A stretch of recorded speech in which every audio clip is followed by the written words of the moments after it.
Anybody? Nothing for the public comment? Okay. So item 4, we needed the approval of, we need a motion to approve the minutes for the March 28th, 2024, April 11th, 2024, and April 16th, 2024 meetings.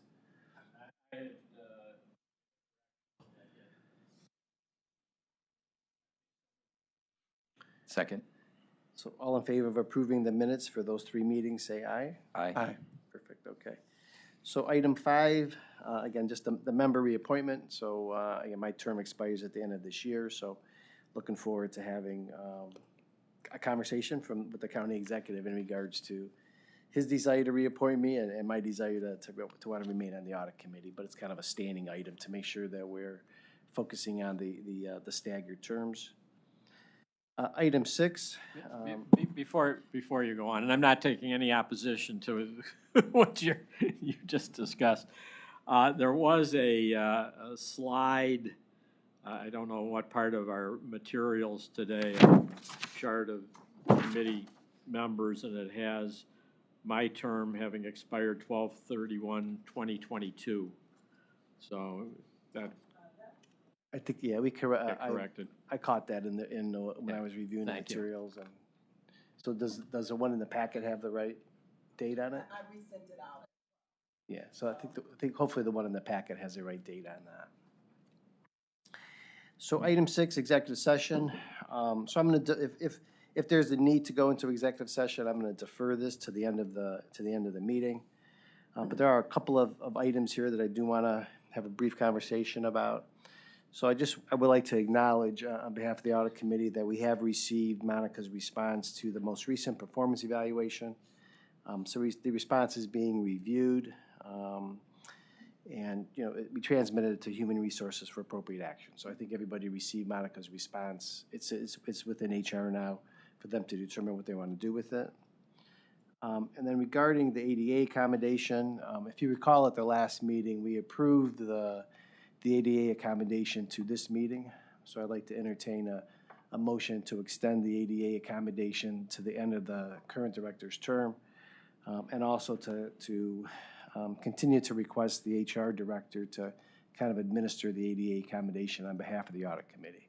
So we need a motion, and if people... I'll make that motion. Okay. So all in favor of approving what I just said in the motion?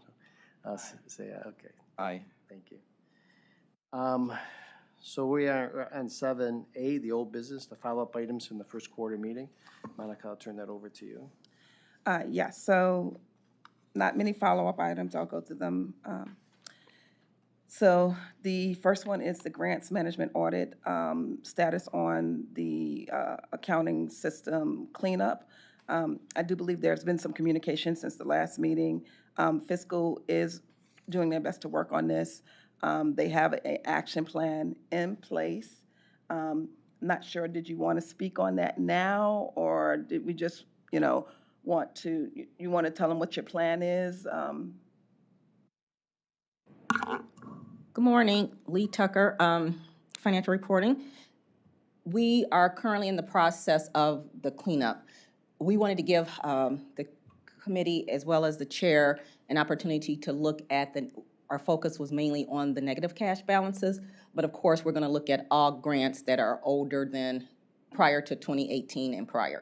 And we picked that window because most of the grants that are after 2018 a lot of them are still active. So we focused our efforts on mainly the negative cash balances, and what we found during our research is that the ones with the negative cash balances, which were, like we stated, was $2.4 million, and it represented about 40 grants.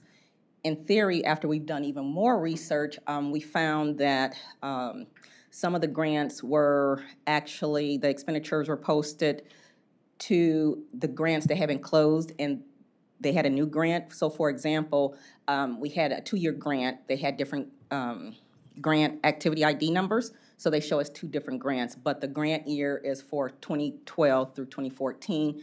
2012 through 2013 was given one grant number, and the grant for the second year was given a different grant number. Some of the revenue was mismatched into the wrong year. So it made it seem like the expenditures in 1 year was short, but it wasn't. We have to group the grants together because they're basically a 2-year grant with different activity codes. So we still have some cleanup to do, but we're working with OBM as well to get a number, but we feel like there's going to be no really cash impact to the county because any grant that was negative at the time of the reporting year was actually absorbed by that fund. So there's no cash impact. The fund might be a little bit off due to that, but there is no really money that's due from anyone, or the county doesn't have to fund any additional programs because it's already been absorbed. The same with positive balances, but we haven't looked at the positive balances yet. So we're going to have that done by the third quarter as well. And council has agreed to allow OBM to present a list of all grants that need to be closed. So we think it's more just a system issue of closing the grants. If something has been over budgeted, of course, that's not money that's still available. The grant is closed. It's just that the budget should have gone to the bottom line, and it didn't at some point. But yeah, so are there any questions for the grants? And then, of course, we've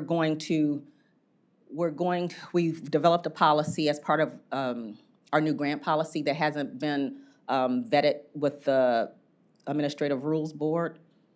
Is that the Administrative Rules Board, but we're going to have a process to prevent this going forward so that at the end of each year, we're evaluating along with the agencies, the grants to determine whether they need to be brought current, positive or not, or if they're not positive, are they waiting for funding? So or if the grants need to be rolled over.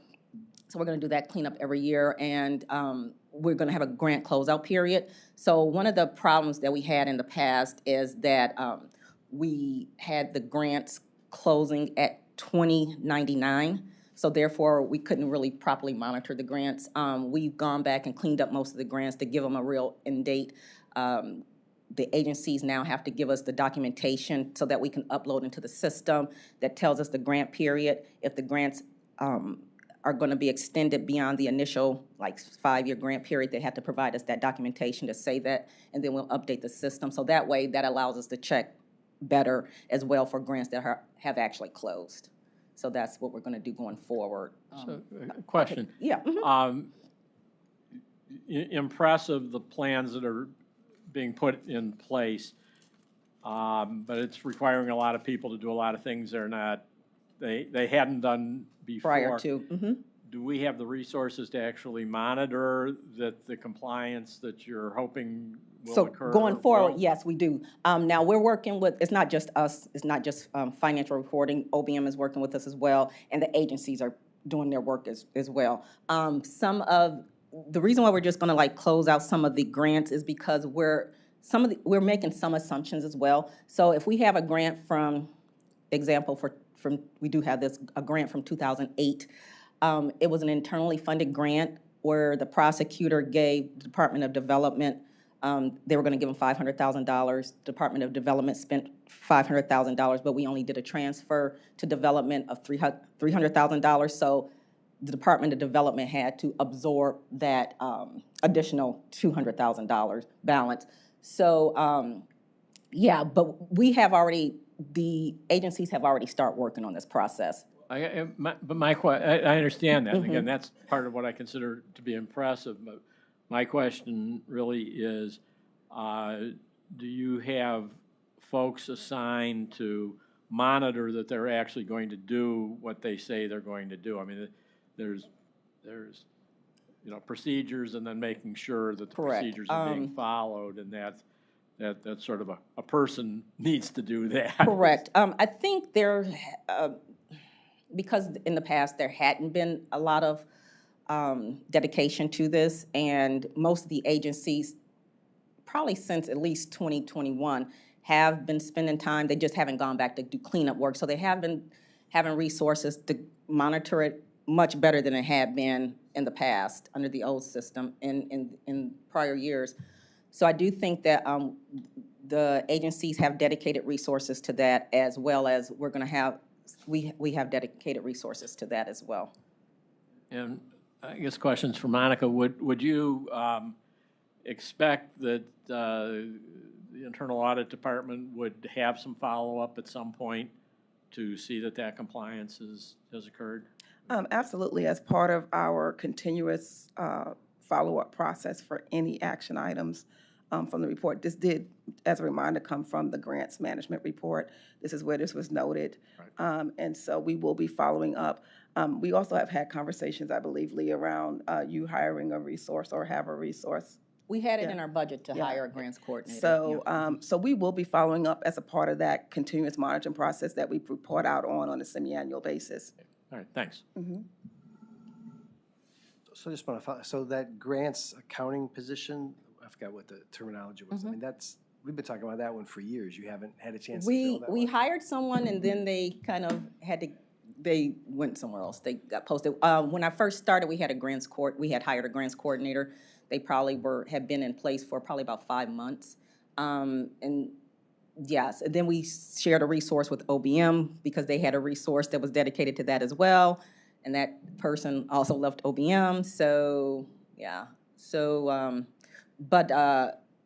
there's still an OBM resource that is dedicated to working on grants, but they do other tasks as well. So that's not their only function. So it's kind of been split between OBM and financial reporting, resources that do other tasks, but we wanted a dedicated resource to focus on this, and we haven't had a chance to hire someone for that yet.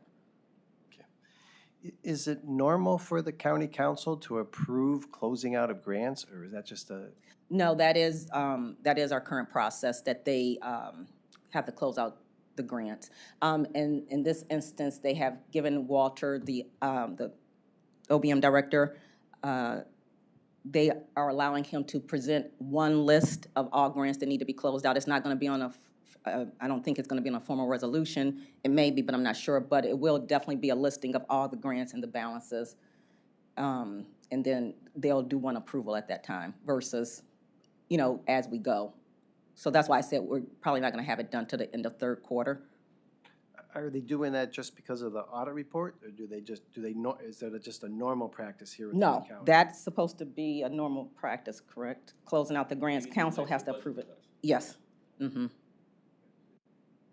They do that, they've been doing that. Fiscal will present it to council through the fiscal agenda to close out any grants. And that's normal, it's not related to this, Right. because of this process.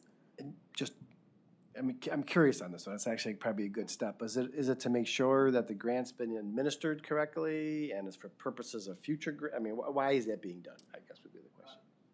I would say it's more to close out the appropriation in whatever accounting codes it's in. It's not for the other purposes. It's, Okay, I that's think, just for more of fiscal. a technical Yeah. accounting function, okay. Authority, pretty much. Make Right. sure, authority, make sure that the appropriations authority is closed out. Okay. Any other questions for Lee? All right, great Okay. job, a lot of work. Another cleanup. Check this one off. Okay, going back to the list of the follow-up items, we have the 2024 goals. It's to include a goal relative to the education of auditees on the process and the value of internal audit. Committee member Talarico recommended an educational YouTube video be developed. We said that we would consider this as part of the approved 2024 goals to be completed. And now those goals were those goals were approved at our prior meeting. And there's going to be a kind of a plan, just to refresh your memories.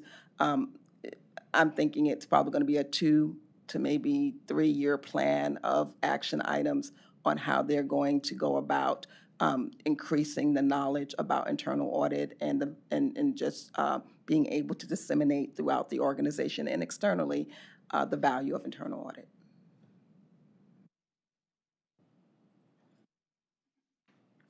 Okay. So HR employee payroll review.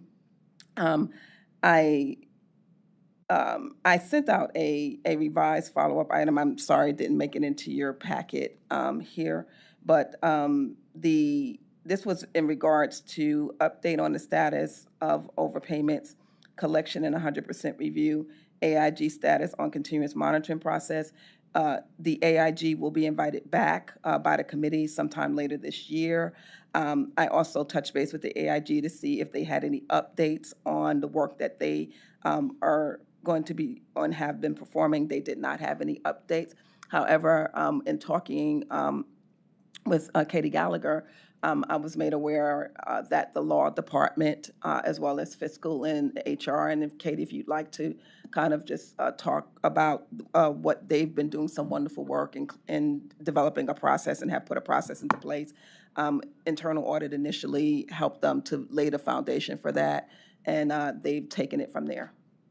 Sure, I appreciate that. So far, Sarah Nemestol and HR team have been working on the HR component of an overpayment policy, which is complete.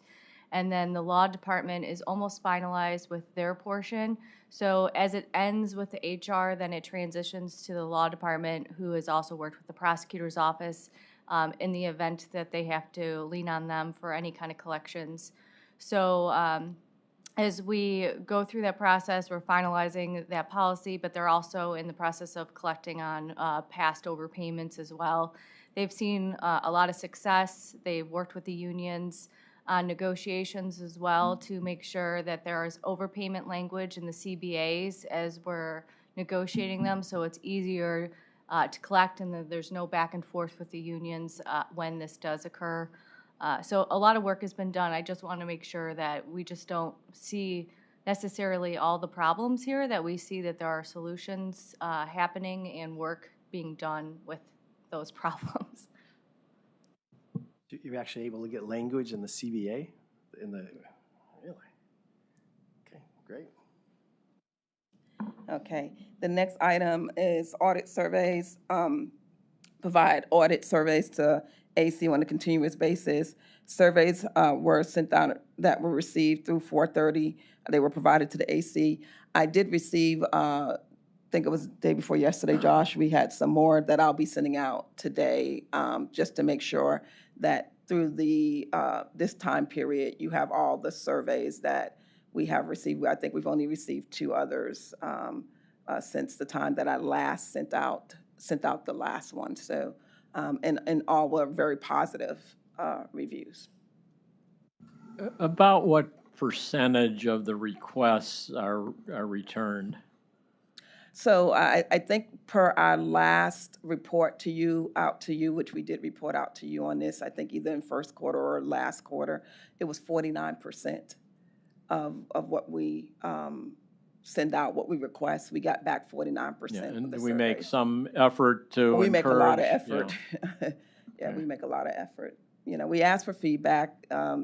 What I have found with feedback is if you do a bad job, people definitely gonna let you know. And if you do a really good job, people gonna let you know. But if you're just doing expectations, they typically just keep moving. Okay, so budget update. Present the approved budget to council and request a differential in funds from that submitted by the executive. There was a discussion at the last meeting relative to the budget. Some authority was given to the director, myself, to work with the OBM and do as needed to get any budget shortfalls covered. There is also, as part of your standard calendar, supposed to be an agenda item on here. Those 2 things were addressed. The deficit, we had approximately, when we did our projection for the year, we had a deficit of approximately $5,000 projected for 2024. We requested the budget increase. I'll just take the liberty right now. This is something I was going to bring up, but it's very pertinent here, is that we did have one of our staff members to leave. I believe I notified you, Joe.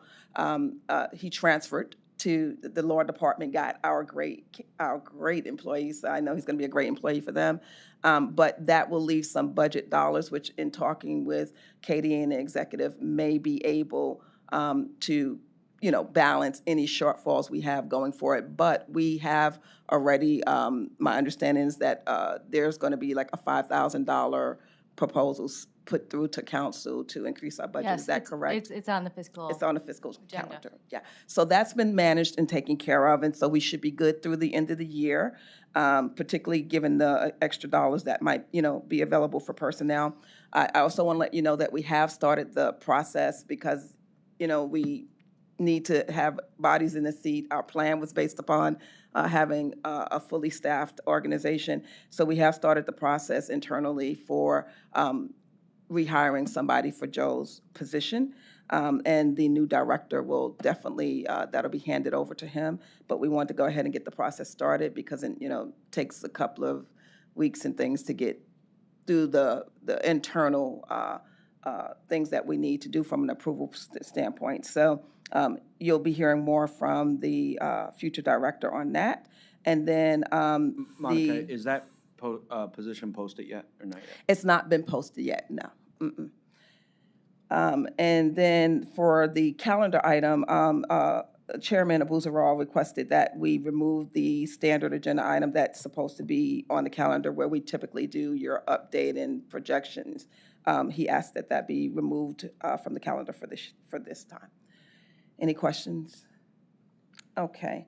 CPE, inquire relative to CPE opportunities available from Clark Schaefer. I did make inquiry into Brian Mosier. They do not have any CPE opportunities that they present to clients. They do some work on one-off if clients request them, to do that. I don't know if there's a cost with that or not, but that's not a regular part of what they offer. All right, and that would end the follow-up meeting, the follow-up items. The last one. But you have the ELGA follow-up, the award. Oh, that's not on my sheet. Yeah, it didn't print, sorry. Yes, so the last item, so I think at the last meeting, we asked for the authority to be able to travel. And we were in contention for one of the ALGA awards. We did not travel because we didn't get the award, so just wanted to close the loop on that. So any follow-up questions from the director on the follow-up items? Okay. So item 7B, the external audit update, the 2023 financial statements. Again, so a standing item for the committee because we have the responsibility. I know, Lee, you sent an email to the audit committee indicating that you met that very difficult May 30th deadline. So We met it, thank yeah. you for that. And so now Clark Schaefer is in their final review, and their deadline is 6:30, and they're on target to meet that deadline. So that will be the full ACFR report. Any questions regarding that? Have they identified any No, findings or issues that might Not make it yet. to the report? And we do meet with them weekly. But yeah, everything looked fine. They didn't have any outstanding issues or concerns as of last week. Yeah, I think they're still going through their own internal review, so they normally don't communicate those to us until Every now and then they will say, by the way, Yeah. heads up, this is Yeah, coming. if it's significant. Yeah, so keep our fingers crossed that there's no significant Yes. findings. So, Correct. Yeah. All righty. Any questions for Lee on the financial statements? Great job in cleaning that one up too. We went from over a year to less than 6 months now. Mike, quick comment? Yeah. I mean, when we came on board, we lost 32 of 40 people down there, and it was a mess, and that's a great accomplishment to be where we are today in a relatively short period of time, so thank you Yeah, to Lee, yeah. Big government, complicated financial statements, so great job on that. And it was a mess when we inherited it, so, yeah. So item 7C, the recommendation for revision to the Cuyahoga County Charter. Again, I'll just do a brief summary, then I'll turn it over to either Monica or Mark. So this is something, again, that the audit committee's been dealing with for a number of years now in regards to ensuring that internal audit has access to the appropriate records and information within the county, as well as just resolving any potential confusion about the authority of the audit committee as well as the internal audit department. So we had asked Monica to draft some charter language, which she did. We reviewed it. We then asked to have some legal review being performed on it for purposes of my terminology, you know, make sure the language is appropriate for a charter, potentially to reduce kind of the length of it, since voters have to ultimately kind of read it before they vote on it, as well as for some potential alternatives to what we're trying to accomplish without actually making it through a charter change. We then asked for some legal assistance. Ultimately, it was put onto the prosecutor's office. They asked for us to formally request the prosecutor's office to provide those legal services, which we did at the last meeting. We sent a letter to the county prosecutor, and so that's now where we stand. So I guess, is it Mark? So as of last meeting, it is now resting with the prosecutor. Were able to send that letter, and I think Mark has an update. Yeah, just briefly, I did take the drafts that were provided and try to tighten it up, consolidate it, and the objectives that we for the committee to overcome some of the challenges that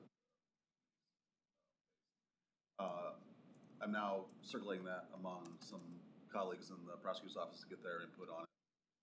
Once I get that squared away, I'll have something to share. I don't have anything right now as far as a work. Okay. Mr. Chairman, I just have a question. The charter, is it every 10 years the charter review gets together? And the next time that's happening is? So that would be on the ballot in 28 then? Okay, thank you. Okay, any other questions on the potential revision to the Cuyahoga County Charter? All right, thanks. Item D, the schedule the update to the council. Again, kind of a standing item for the committee, so we have a responsibility to kind of formally report to the county council kind of the work of the audit committee as well as the work of the internal audit department. So we designed kind of a format. You had it in your packet, I think the same format we've been using for a few years now. So I don't know, do we need to approve it? Yes, you do. Okay, so does anybody else? That's on agenda item C, 8C. So that's different than what's on 7D? They're the same. That's why it references it. They're related. So it was schedule the update, right? So the presentation and then also the report. So right now at this meeting, you're going to be approving the report. This item was to be able to schedule when we're going to do our presentation to council. So in that regard, what I can let you know is that we've requested for the date of June 25th. We are currently working with the administration for that committee. And so we've not got a confirmation that that will occur on June 25th, but we hope to have that hopefully by next week.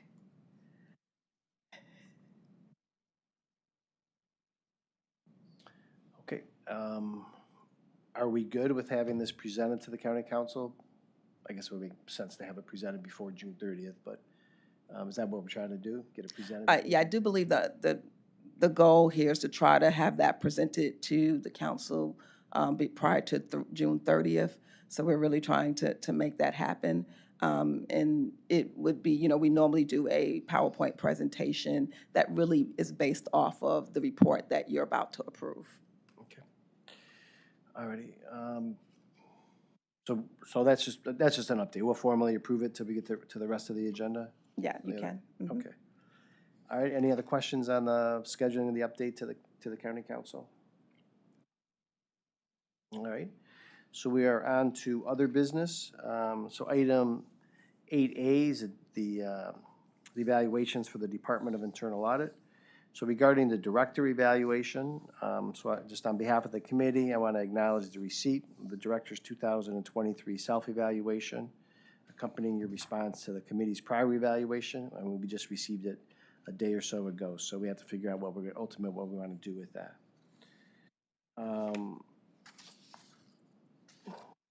So the next bullet point is the confirmed completion of the staff for the 2023. So yes, so we have some staff members that have actually received their feedback already. All have been reviewed.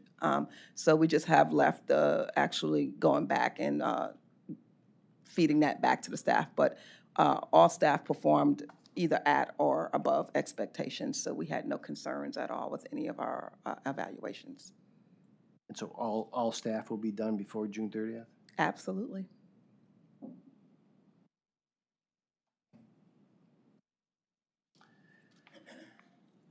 Item 8B, the audit department salaries. So again, this would be so we have some language in our charter that would allow potential changes for salary structures within the department to come to the audit committee for approval. So I don't think, we're not proposing anything. Not proposing anything at all. Okay. So review the annual update to the county council. So here's where we need a motion to approve the actual report that's in your packet that will be presented to the county council. You'll do the PowerPoint presentation and send it out for us for comment? If we are going to have the presentation, yes. If I'm going to be the one presenting it, I will definitely send it out. If I'm not going to present it, then the person presenting it would send it to you. Okay. But any questions about, it's pretty much always, at least when I do it, it's really always based off of this report. We actually typically extract the information from this report most of the time and just put it into a PowerPoint presentation. So any questions or concerns relative to the report? The question that I have relates to the section highlights of engagements released in 2023. And we talk about the results. There's, at least I don't see embedded in here is any management response to our results. And what I'm wondering is if there is anything that as you present the report to council or it takes its place in the, the halls of county government, if there are folks that are going to raise their hand and say, have some objection to what's being said here. I have nothing to point to which I'm pointing out. I'm just trying to understand procedurally if my department, there are findings against and I've responded, here's how I'm going to mitigate them. Would I want that presented in some fashion? So this is really just a summarization of activities that occurred on behalf of our department. Those reports are sent out as they happen to county council in full detail. So each of the auditees are aware that county council gets the full report and henceforth does get to hear their voice. So I wouldn't think there would be an issue or a concern. That answers it. Thank you. Don't you also present the follow-up? Yes, so we attached to the report is always the semi-annual tracking, the last that we did, that gets to you twice a year. It gets to the council once a year, so they'll get the full thing of what has happened. But they're updated in that and included in that typically will give them any issues or concerns that we may have relative to implementation. So they get a purview of what's happening in terms of action plans and whether or not there's any issues on the horizon that they would need. I will say in times past, any concerns or questions, they do ask them. They're not shy at all at these council meetings.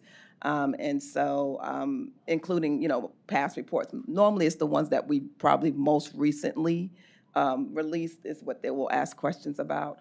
But yeah, so there could even be some discussion or questions for recently released reports at this presentation as well. Okay, so we need a motion to approve the report that will be presented to the Cuyahoga County Council. It's up to you. Second. So all in favor of approving the report for purposes of presentation to the County Council, say aye. Aye. All right, great. So then, Chairman, I just want to point out that it looks like that same chart that Keith just showed us a moment ago shows that my term expires 2023.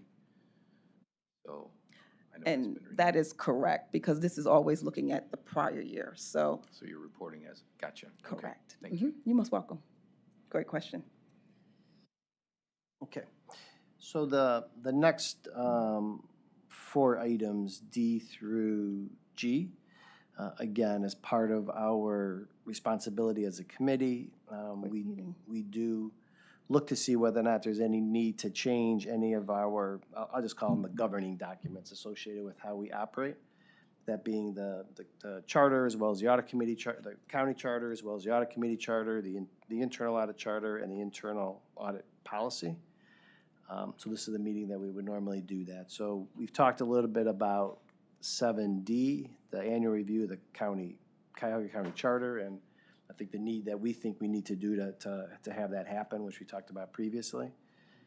The second item, E, the annual review of the audit committee charter. So Monica, over the last couple of years, has proposed for us to change the audit committee charter, and she has a lot of reasons and rationale associated with it. So I'll kind of turn it over to Monica for her input into it, and then we'll have a discussion about that. Yes, so the overriding and main reason for this is to comply with the recommendation by the 2021 quality assessment that the Institute of Internal Auditors had. They recommended, they saw several different areas in which they believed the revision of the audit committee charter would resolve some concerns, and they recommended that we use the templative form of the charter that the IIA has available. I took that templative form and I actually applied it. I revised it to fit what is here at the county. Not everything is applicable in that template to the county, and to ensure that the way things are in terms of our structure and the statutory provisions, that all of that got reflected into the charter, so that it is now our charter, not a templative measure. So I did use the template as a guide, as they had recommended, and then I overlaid it with, what I believe to be possible and feasible, given the operations and the culture here at the county. So these are, my recommendations. The areas are pretty much, standard throughout from different audit committees. And,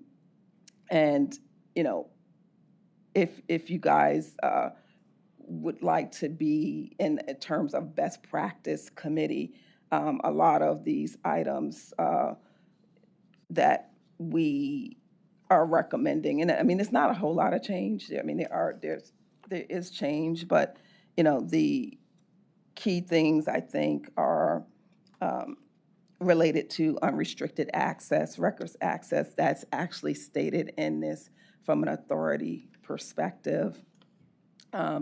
You also have just one of the things that I recall from the IIA discussions with the consultants that were here, as well as from the report, is just moving the committee more towards oversight and of the overall risk within the organization, and less from a managerial. They felt that the current charter was very managerial in its nature, and that the role from the IIA's perspective, the role of the audit committee is one of oversight.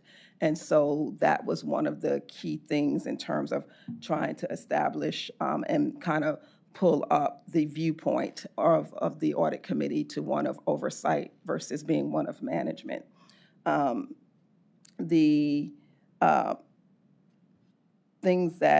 One of the key things I think that's pertinent and important is orientation and training. When you come on board, we do have a process where we get audit committee members up to speed, but other than that, there's no regular education of our audit committee members. And me, when I first came on, I did look back at past minutes, and I know in the past, Yvette too, as well as Keith, had inquired about education for, to keep them abreast of what's current, what's happening. I think that is very important, as does the IIA. So that's been also part of the templative provisions that I did leave and include in here. Trying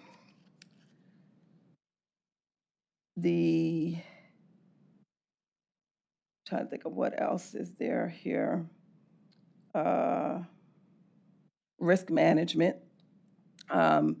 So just, again, moving more towards that governance and oversight, the IIA was really concerned. They put in a recommendation at the DIA level, but it also reflects to the audit committee in that oversight of governance items. So, the ensurance that the county has the appropriate governance procedures.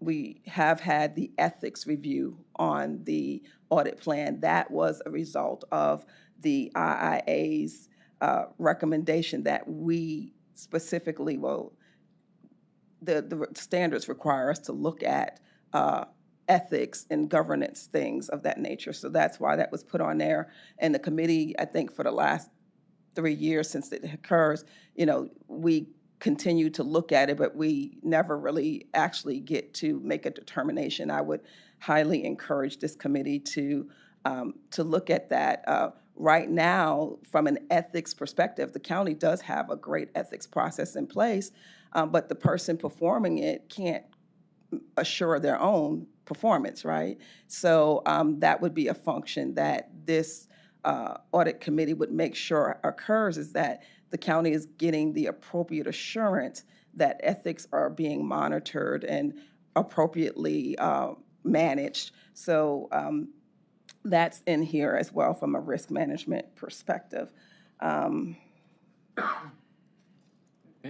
just to be clear, is it the Inspector General office that where that ethics compliance sits, and what's being suggested in here is an oversight role for the audit committee with regard to the performance and ethics of that office. Am I understanding that correctly? And that's not a process that's in place now? That's correct. So right now, when we talk about the 3 lines of defense, you have the... No, I understand. I just wanted to make sure. Yes. Yeah, thanks. Yes. Mm-hmm. Yes. So currently, no assurance is made as to ethics in terms of the process. Let me be clear about that. We are doing work and making sure people are following policies and procedures, but the person performing the process is not looked at from an assurance perspective. Then I'm trying to think of what else there is. You have your standard things in here. There was one other key area.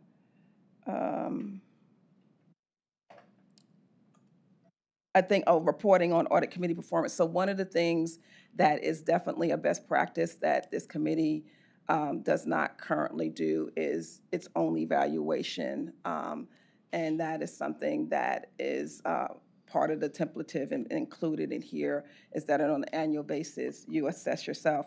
Now, you do the report that we just approved, kind of says, what you did, but in terms of each, of the members and how the committee performed as a whole, there should, just like we have self-assessments that are done, the committee would need to would need to kind of assess themselves.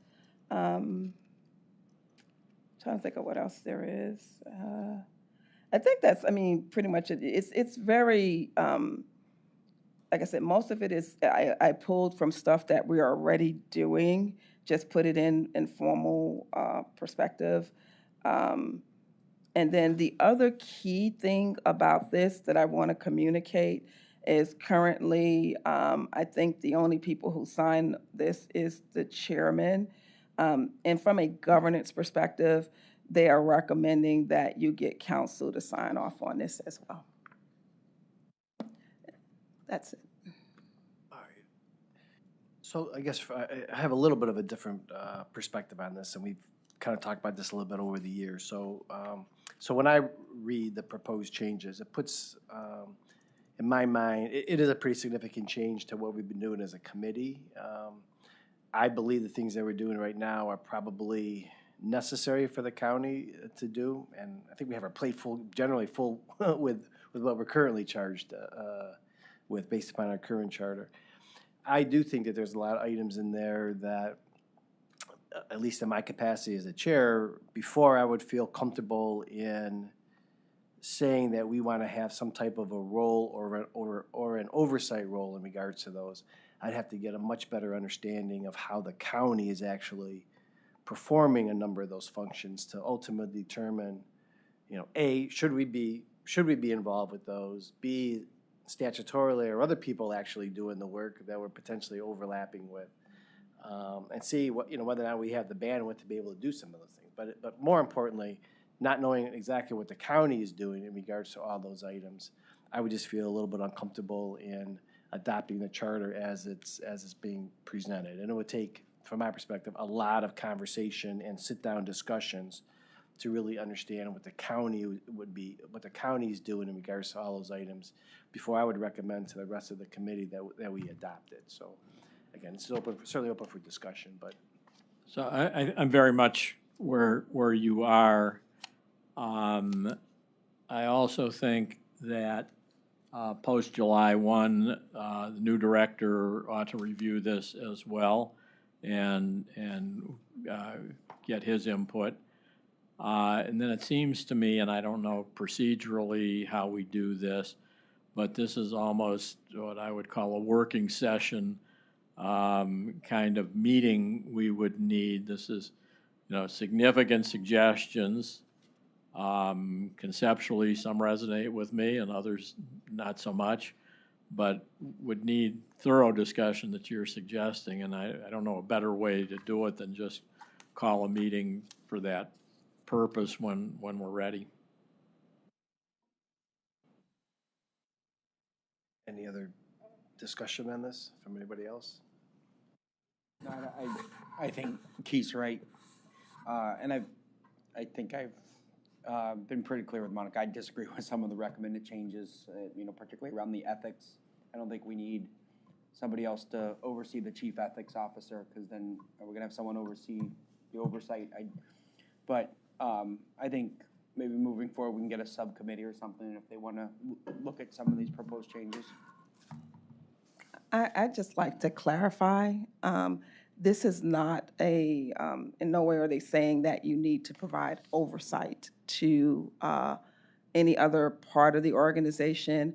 What they are simply saying is that you need to be able to, in your responsibilities, ensure that appropriate governance is occurring and utilize the internal audit function as it should be to provide that assurance when that assurance is not being provided anywhere else. And in regards to specifically the ethics, just so that it's understood and clear, when the Inspector General performs their work, they are actually the ones doing the transactional level work of ensuring that, you know, they go through their process. So they're not doing assurance work when they're doing their work. They're actually doing the work. So, you know, I do know firsthand that in the past, pre the current administration for that office, there may have been some concerns relative to, you know, items being timely addressed.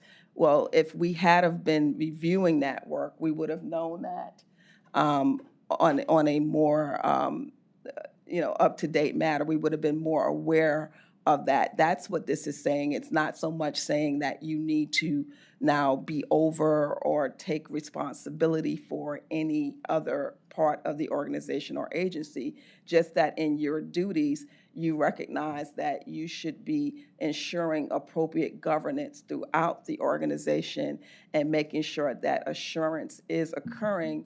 And where there is no assurance, use your tools and resources available, which is through the Department of Internal Audit, to ensure appropriately that assurance is in these specific areas of fraud and ethics. That's what it's saying. And I don't even know if we could do it through this. I think it would potentially even require a charter change, but again, a county charter change, so. Oh, it's not, it's just a review, that's all. I just want to make sure everyone understands. We're not recommending the audit committee be over or provide oversight to the OIG. It's just like we've currently done, it's a review on an annual basis that is done of the work. That's all, an audit, a review. But and again, I don't want to really get into it, Monica, but I mean, we use the word provide oversight and stuff under the ethics section, so I think it's more than just a review. Okay, I see what you're saying. Okay. Okay. All right. So I guess I'm hearing a couple of things. So number one is, really nobody's advocating to present a motion to approve the proposed change to the audit committee charter, but I am hearing that there is a potential willingness for the audit committee to kind of readdress this particular topic down the road, based upon maybe the new individual coming in and kind of revisiting it. But again, I would just say, in my capacity as the chair, when I read things like, the audit committee will be responsible for, before I would even consider, whether I would want to assume that responsibility, being whether or not I'm the chair or I'm on the audit committee, I would have to have a much better understanding of how the county is operating in certain of those areas. I think that's, in my mind, kind of the major thing that's missing right now. So unless there's anybody from the committee who wants to advocate presenting a motion, I'm going to get to the next item on the agenda. Okay. Okay. So item F is the annual review of the internal audit charter. So I don't think you're proposing any changes there, Monica? We are not proposing any changes, but I do want to make a comment here. There's probably going to be, and we've already kind of started this process. The IIA underwent significant revisions and modifications to the Red Book standards. And all entities that follow Red Book, which we are one, should be in compliance with those standards by the end of this year. So I would think that we would probably be needing to review and make some changes to the charter to ensure that we remain in compliance with those standards. We have already started doing that with a Red Book. We have to do a Red Book review annually, and we have already started and had that process modified. There's procedures that have been drawn up so that we can, in doing our work, ensure that for this year we are in compliance. So we are already working towards compliance.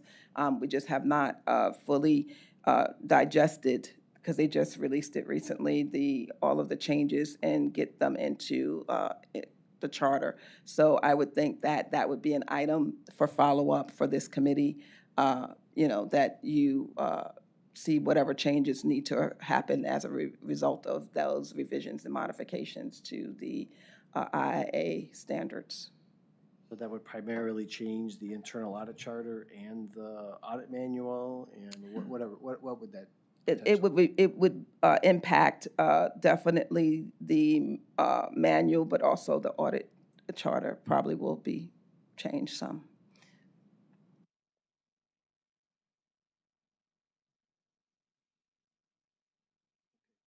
Thanks for the heads up on that one. Mm-hmm. So item G, the annual review of the internal audit policy. So I think there is a minor change that's being proposed due to the issue tracker process. You want to go? Yeah, and we're just notifying you. This is not something that the audit committee has to approve, but just letting you know, as part of this annual review process, that we did make an update to our internal audit policy relative to the issue tracker, the continuous monitoring process we have. In times past with the previous administration, we had a liaison, and those we've had several discussions on that in earlier meetings, so I'm not going to regurgitate here. But we've just kind of absolved and worked in our new procedure as to how we're addressing and monitoring and ensuring the appropriate and timely monitoring of issues.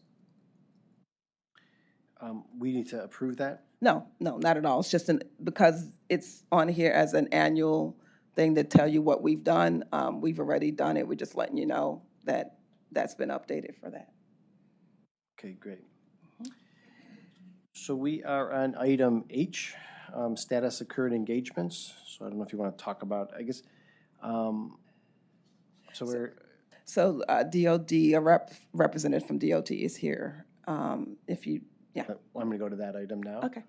Okay. All righty. So I'm going to bounce around a little bit on the agenda. So I want to talk a little bit about item H, first bullet point 2, the discussion of the development loan portfolio audit. And just, I want to put a little bit of context here. So as you know, Internal Audit just recently completed a report. And so generally, if those who may not be familiar with it, the county has kind of a pot of money that they made available for economic development loans. Based upon certain criteria, the money is loaned out for various projects and initiatives. Some of those loans will be forgivable based upon kind of the way that the loan is structured. Some of the loans are expected to be repaid by the developer. So there's a financial implication associated with it. There's certainly an economic development implication associated with it. I think all of that was captured very effectively in the report. There's been a little bit of there's a little history associated with this one that has impacted the audit committee in the past. So which again is captured, and I'll turn that part over to internal audit when they present it. But from the risk perspective and the audit committee's perspective, I mean, we were actually directly involved years ago with working with the Inspector General, who actually ultimately took the lead in regards to kind of reviewing what was transpiring within the Economic Development Department. Also was an engagement of somebody externally to perform a lot of work. It impacted us because there were findings within the report associated with how the particular program was being administered. We had presentations by the Inspector General's office in regards to what was transpiring there. The prior county executive, and I'm sure the current county executive was very interested in this because of the visibility associated with it. That's probably one of the reasons it was actually on the audit plan for purposes of why it was identified. So I do think that there's been some significant improvement over the years. I think it'll be identified when internal audit goes through their presentation. So I did ask the internal audit department to kind of come in and present to the audit committee just a little bit of the history here associated with the focus that had been provided on the particular loan portfolio. I wanted them to discuss a little bit of the financial, and there's numbers in there, but I just want to make sure that the audit committee members kind of understood some of the, maybe the more important numbers there for purposes of the role that we ultimately will be playing with the follow-up. And also do a kind of a summarization of the number of recommendations, a categorization, and maybe just a couple of sentences associated with those recommendations and why they're important. So. Okay, so I'm going to let Josh kind of take this, or Tom's going to do it. Oh, good, I like the delegation. Okay, I just want to say from the beginning, there is, we really thank the Department of Development for their cooperation. They are very diligent and committed to the work that they do for the county and in ensuring the vision of the county and the mission of the work in terms of economic development through the issuance of these loans, as well as when applicable grants. And so we found, our overall assessment is that DOD has been effective in servicing the county's development loan portfolio in terms of evaluating creditworthiness, maintaining accurate loan balances, and monitoring for timely payments and compliance. The findings in our report are focused primarily on policy and internal control enhancements to ensure these aspects of loan servicing are meeting best practices consistently upheld through effective governance and verifiable through adequacy documented support. I do apologize, my mom is still not home yet. So I have it on just in case I need to be contacted by her care team. So I do apologize, let me go back. The consistently upheld through effective policy and verifiable through adequately documented support. So I say that to say is that we found all things that are pertinent and significant good. We didn't have any findings relative to any concerns or issues that were material in nature in the work that is, performed on a day-to-day basis. We did see some opportunities for improvement, and I'll turn it over to Tom. Okay, do you want to introduce the representative? Yes, I can. We have Brian Edwards here. Good morning. Good morning. Thank you. Yeah, you go.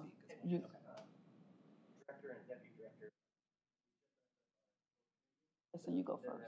Yeah. Yeah. Okay, good. So you go first, and then I'll give them time. Hello, everyone. Tom Schneider. As Monica said, I was a part of this audit, and I can attest to the fact that we did find in a review that, their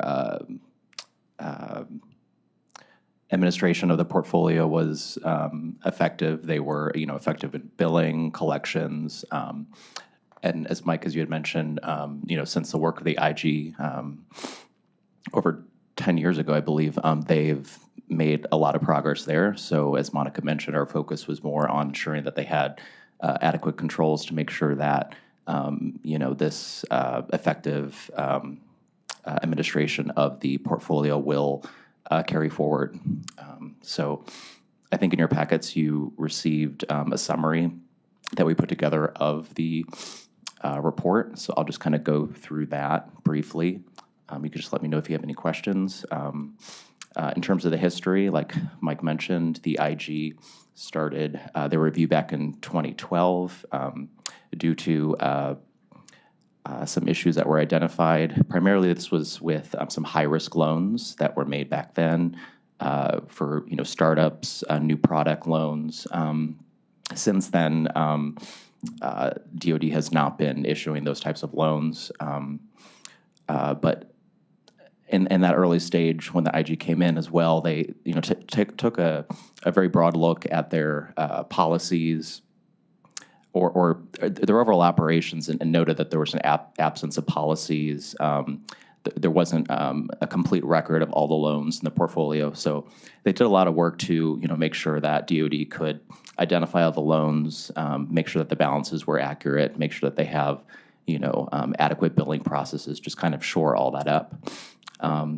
Additionally, in 2016, the county engaged Ernst & Young to also take a look, an outside perspective at their policies and procedures, and then also the county executive also directed DoD to produce that comprehensive and accurate list of its loans to shore that up. And then through 2021, that's where additionally IG kept monitoring DoD on their progress in these areas to make sure that they addressed any other deficiencies and that progress would be made going forward. Additionally, in 2023, the Office of Innovation and Performance assisted Department of Development with a process improvement project to identify areas where they could speed up the time it would take to underwrite and close a loan. I think there was just some bottlenecks that they identified, and they worked to increase efficiency there. So why DIA performed this audit, as Monica mentioned, the IG concluded its reviews through the end of 2021. And so we primarily focus on current processes, going back a few years, though, to take a look, again, just from scratch at their underwriting process, as it does sometimes take over a year to originate a loan to closing to disbursement. And again, the issues that we identified was not that, things were not necessarily operating the way they should, but looking at areas where, policies could be cleared up, controls, documented, ensuring that there's appropriate reviews and support for that. overall, our assessment, is that DoD is maintaining the loan portfolio effectively. They're doing their due diligence and ensuring the creditworthiness of borrowers, maintaining accurate loan balances, and monitoring for timely payments and compliance. The report, outlines the different issues that we identified, categorized in different ratings of risk. In terms of the high-risk recommendations, we put together a summary for you in the areas of governance and operations. For governance, we recommended implementing a risk rating tool, a formal tool that they'll be used for every loan so that every borrower is scored in terms of their risk and creditworthiness. An update to policies to clearly define which loans will go before the loan committee for review, implementing a formal delinquent loan review, collections and write-off policy, investigate financial reporting discrepancies. And then with operations, we have a few recommendations for those. Implement a credit check requirement for all prospective borrowers. So that's across the board. Implement a monthly reconciliation process of loan disbursements and receipts between Portfol and Lawson.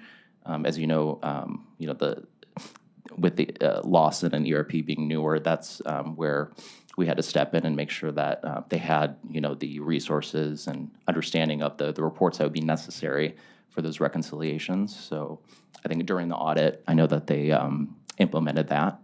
And lastly, implement stronger IT controls for Portfol. I know that they've figured out some workarounds in the meantime. It is an older software, but I know that they are working toward implementing a newer software where they'll see some efficiency enhancements as well as some enhancements with IT controls.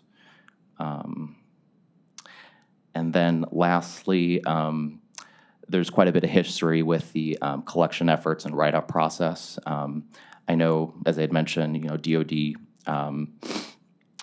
made a lot of strides with, shoring up their records and working with the legal team to collect on delinquent loans. However, we noted that there was still some uncollectible loans on the portfolio that have not been written off. It kind of goes along with the fact that we recommended they needed to come up with a concrete collectability and write-up process so they can go about doing that.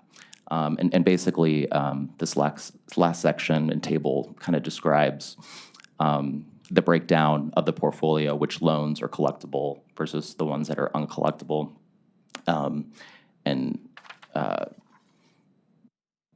So that's essentially the breakout of the report. So I can just kind of let you guys take it away if you have any questions. Or do you want to pick it up here, Brian? Okay. Can I just ask a question on the numbers? It looks to me, just trying to do some quick math, that it's the uncollectible loans are probably the smaller loans in the portfolio. Is that? I'd say a high majority of them are. There's a few that were part of that were called, I think, the Next Stage program, that were a little bit over that $100,000 to $150,000 benchmark. But what we have right now deemed as uncollectible by a third-party collection agency, actually have a matter in matrix right now for the law department with the memo recommending the write-off to follow the policy to do those. So those 26 loans are all from the third, we'll call them the micro lending components from the 2005 to about the 2016 era. So yes, for those 26 that were deemed as uncollectible, we would have liked to have continued to have worked with Douglas & Associates. I was actually just looking through correspondence the other day from the Douglas & Associates files, and when they came in originally with the county, the portfolio was just completely out of sorts to where their collection efforts were limited based on not knowing what somebody owed, right? So I was hired in November of 2017 and to say, take a look at the portfolio and figure out a plan, and realized soon that we'd need at least one other person to do 30 years worth of loans. So we spent the first year validating every single loan document we had, meaning if we have a mortgage on this, let's go find the mortgage. And, we were tearing apart pages, putting them back together correctly. We found mortgages that were signed and executed and not recorded. So we validated that we had everything. Then we took the necessary steps to do that. And then we did a reconciliation to say, now that we're going to put all these loans in our system, were the loan repayment structure set up correctly? And our hypothesis was no, and turned out to be correct. So we evaluated over 215 loans at the time that were active for that between 2019 and the beginning of 2020, and collected a lot of money, as you'll evidence in the IG's reports. So we brought that back in current. So every year subsequent to that, we've made improvements in, let me just say, when I first got here and we issued invoices, people were ecstatic. So it was just there wasn't much going on, and then finally we got things into control. Going back to the collectability issue, I'm glad to see you're on the committee, Mark. Good to see you. Oh, you're not? Okay, just the process. So I worked with Mark before on, enforcing the county's rights. As a subordinate lender, we are somewhat limited in how we can exercise our remedies in collecting. So we take advantage of those when we can. We were able to resolve one last year where we didn't think we'd get anything, and we got a significant amount. We're in the process of doing that right now at the prosecutor's office on another loan. But now we've got it to a portfolio system of record is what we have, and we'll convert that to our sales force. But it's been a team of two of us that have been reconciling and setting up all the compliance. I can attest that we have every borrower is insuring the county properly. Our job is to mitigate as much risk after the loan closes, because we know if it's underwritten correctly, that we enforce what is done. Understanding that the lending mission is to provide economic development growth and opportunities. So if there are issues, we're from a culture, and maybe this will possibly change in policies, but we are not immediately saying we're going after your business. We want to see if we can work it out so they can continue to create the jobs they need to do. And we do that by following county code. So for instance, things that may need to go before council that need to.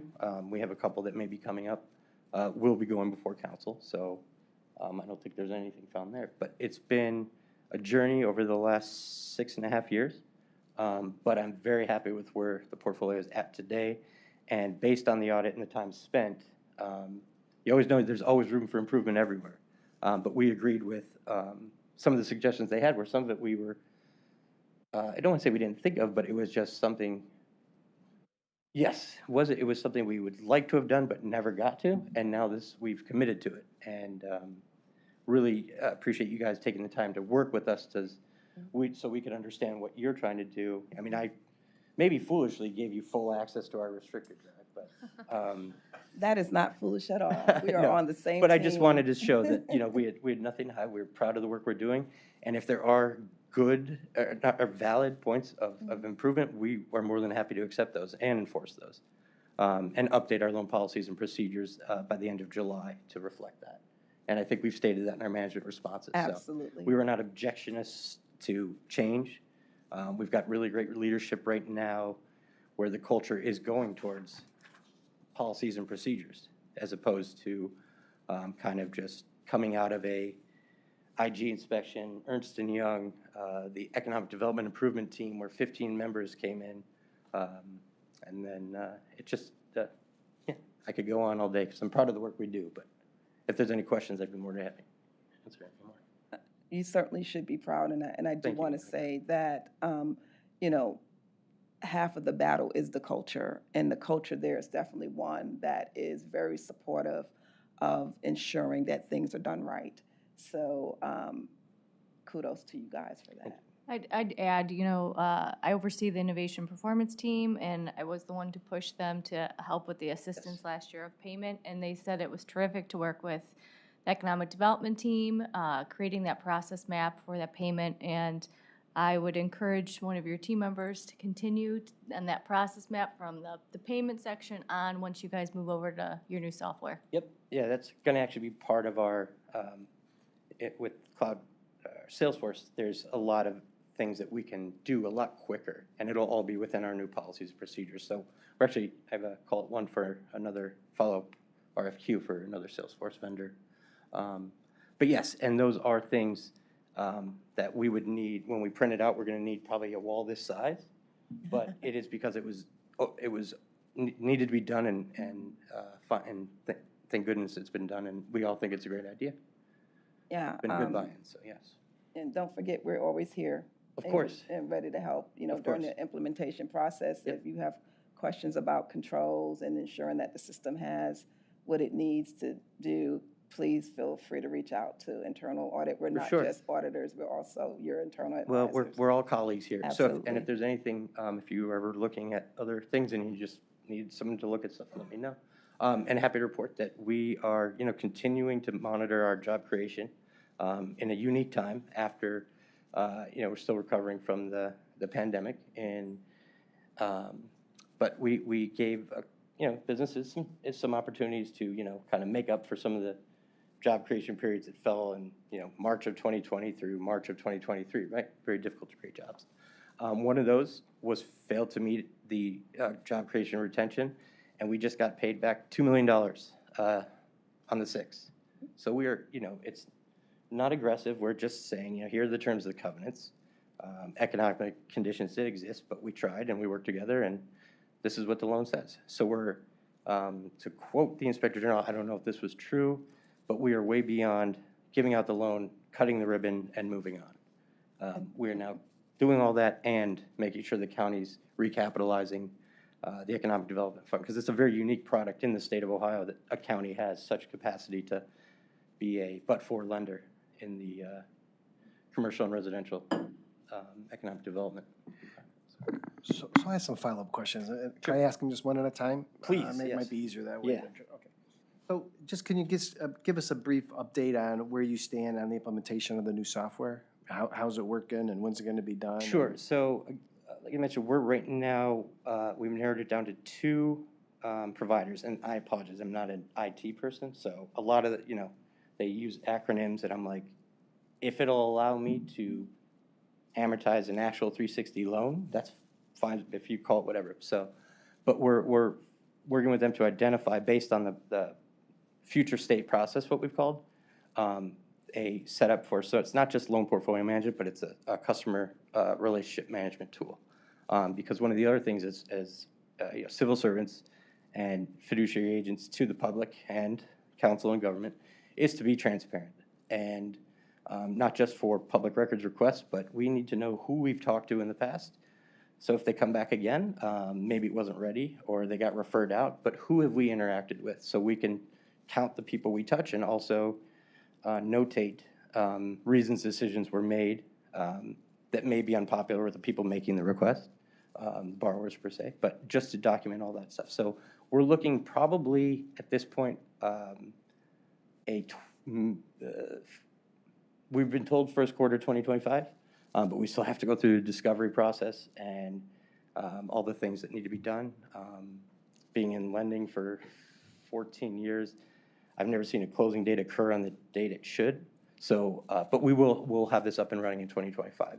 But right now, what we do have, our system of record portfolio is fully functional for that. It's just not as robust as we have interns from John Carroll working with us, and when they saw the software, they looked at it.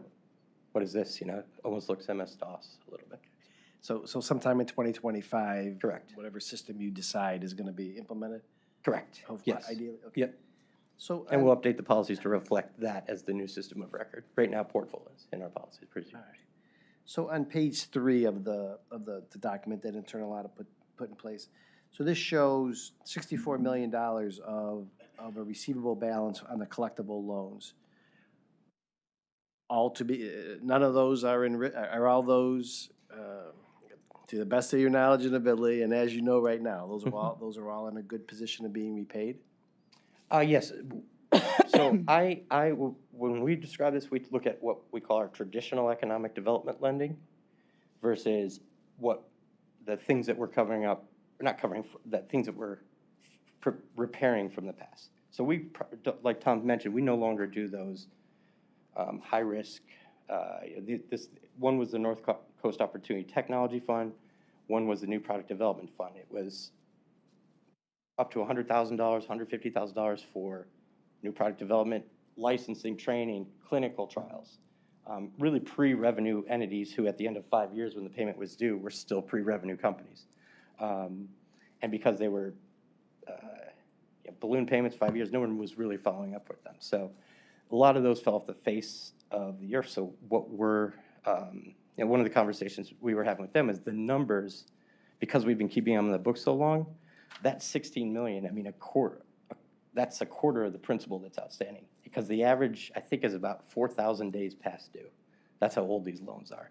So like I mentioned, some of these there's 26 right now that we're going to be requesting be written off so that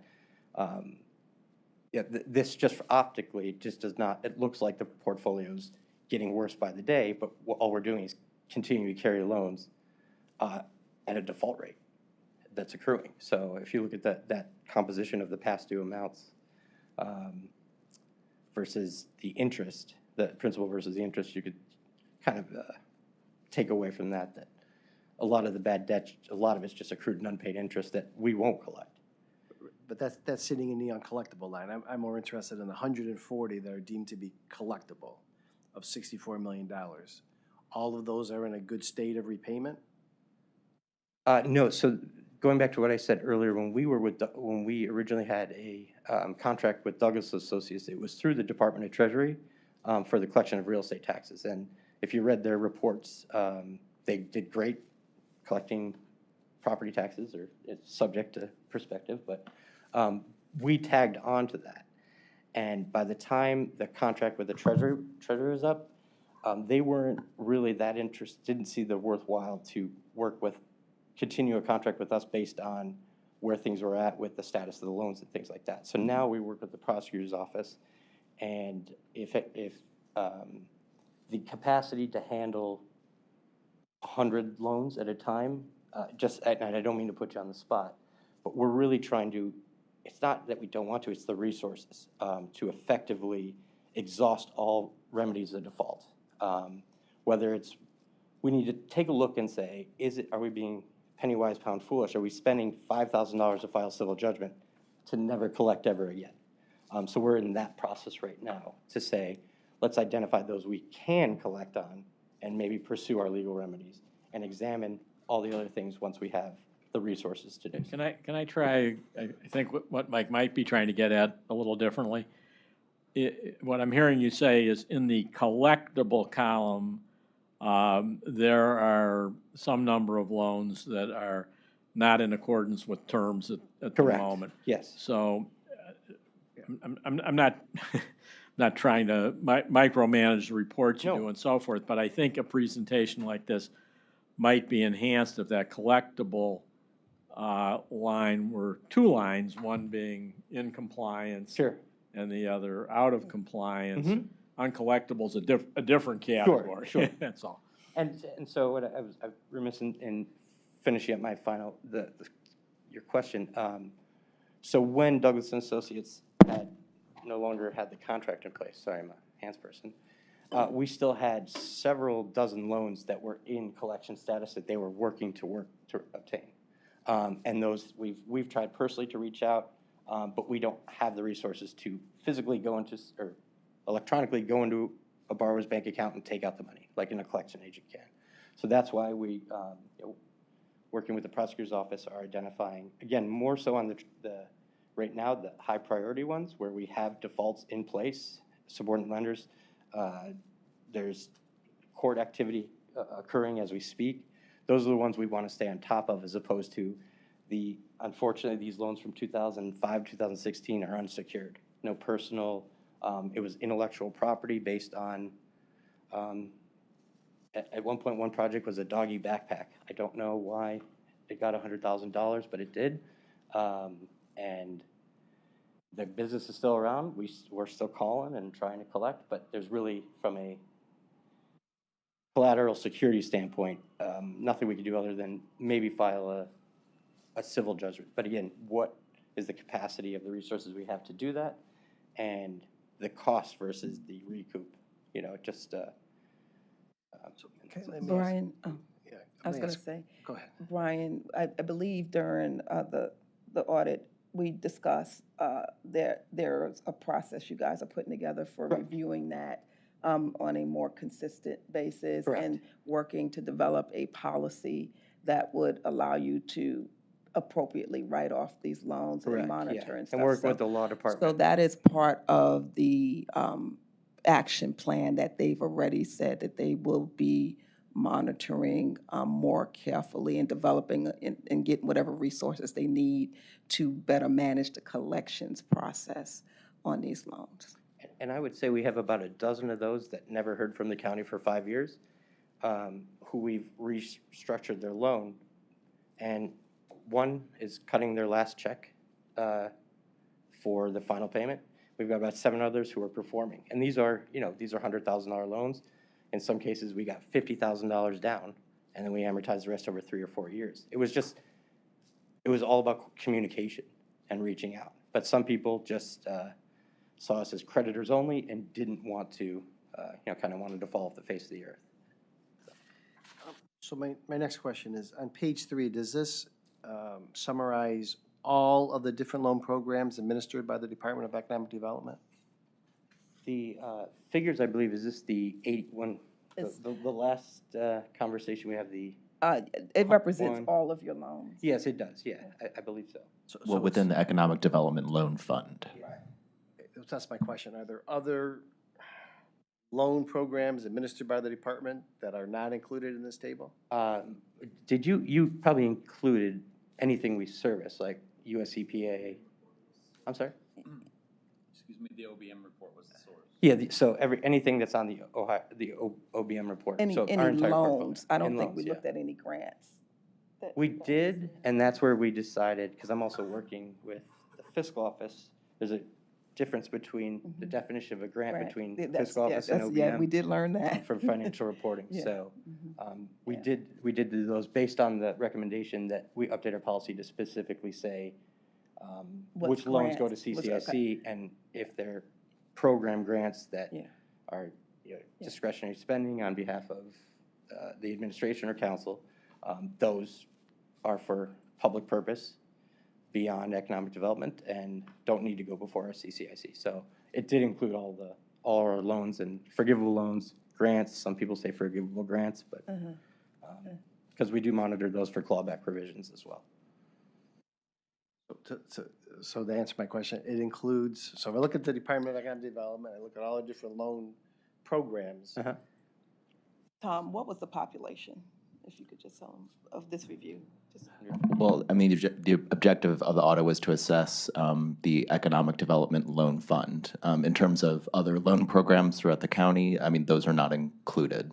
Not within the county, I'm asking a question separately. Within the Department of Economic Development, You guys looked at every program we have, yeah. right. US EPA loan, I mean, anything where we have a loan that's in portfolio. That's why I said our Yeah. population was loans. Any loans that Yeah. they manage, we looked at. Okay. But I'd say 90% of our loans are what we would call traditional economic development. Other Sure, can than- I just ask a follow-up question on that? So Brian, in that number, does that include like the money we give to Jumpstart that then gives out loans out to various startups and stuff like that? Or is that, I think that's We where the only focus chairman- on the obligor. So, like, for instance, Jumpstart's performing very well on their current loan for the the Next Stage 2 fund for, I believe it's Series A venture capital. And they are reporting correctly, but they're in good standing as far as providing us with the compliance documentation. That is a loan deferred 100% principal plus accrued and unpaid interest after 7 years. But we do see the success that they're having with the investments they're making, working with the Office of DEI to get that information from them as well. But it's Are they anyone included in who's the obligated. 87 million is, I think, the Yes, question? yes. Okay. Yeah. It's everything that I sent to Mr. Chambers' office and to Office of Budget Management is the ACFR, everything on our, that we have outstanding in the portfolio. But Brian, for something like that, right, that probably, in terms of the category of the column number of loans, the Jumpstart one, for an example, would only be considered one. One 'cause loan, we're not correct. tracking Yes. what they're doing at their level. So the 2 million that we give Jumpstart's in here, but it only will show as one loan, even though there's Yes. X number of loans under that Similar with, Jump. yep. Does Jumpstart administer the billing for the loan and? Yeah, Oh, yes, Jumpstart yes. administers the 2 million, and then Jumpstart and Department Remits of back. Development. Jumpstart will pay back the fund. Jumpstart has their hands on the administration of the county's loan money that are funneling to Jumpstart? It's kind of like a sub thing, right? So we hold Jumpstart accountable, and so the loan really is to Jumpstart with the understanding that they're going to be doing subsequent loans to these particular. So they manage their population of subsequent loans, but they are responsible back to the county to make sure we get back the money that was loaned directly to them. So just so I understand, if a company to whom Jumpstart made a loan became uncollectible, Jumpstart nevertheless is obligated us on the full amount of the loan. The risk is on Jumpstart, not on the county. Correct. It's non-recourse to whoever they do. And I just want to mention Jumpstart, since the example was given, they were given the most recent next two fund loan because they are specialists in identifying venture capital. That's not something the county does. And to produce new technology and keep them in Cuyahoga County, they were just, they've been a great partner to work with to deploy those funds for that venture capital. Something we don't do. Just like we don't do the small business lending, although we're going to start again, sorry. We don't do the microloan that we did before because we just didn't have the capacity to really see it through. But Jumpstart is fully on the hook for that loan, yes. Is the loan receivable balance recorded on the financial statements? Yes, it is. Okay. Do the auditors ever confirm the individual? Okay. Yeah, we work very closely with our team at the fiscal office, and at the end of the year, I'm always working with Shannon and Lennon, yeah. And so, yeah, they're all reported. And the goal to getting these loans that are deemed uncollectible and even identifying those that can further be written off is to be transparent and reflect the overall health of the county as opposed to what is stated right now, where it shows loans as receivables, but we need to get those off the books for this. We're not going to get tax benefits, but it just for best practice and just the transparency in financial reporting. That's the key. I'd like to acknowledge the presence of Vaughn Johnson, the director. Good morning. Deputy Director. Thank you, Vaughn. Just his presence and invite him as needed to join into the conversation. Okay, great. Welcome. Thank you. Are there any other county, goes back to a comment before, any other county departments that are administering any type of similar loans? They don't have to be economic development loans, but any other type of loans where potentially internal audit would have to allocate time in the future? You know what? I am going to say this based on my understanding that Public Works does do some sort of lending, but I'd have to confirm. Mike, I mean, they do.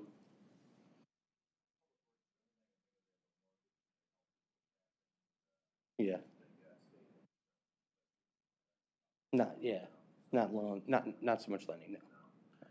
So no other loan receivables on the financial statements that internal audit might have to, okay. Well, we have a community housing division now, so I guess, yeah. But all housing and community To be development. determined. Yeah, So you probably have CDBG loans, maybe. we do.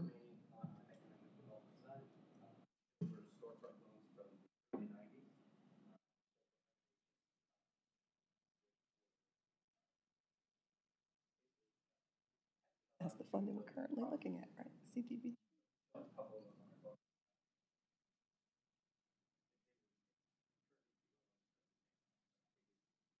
Mm.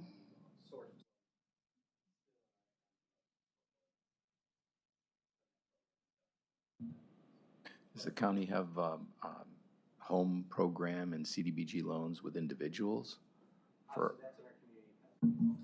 Yeah, that's an area we're currently reviewing, CDBG funding and everything that's underneath the HUD umbrella.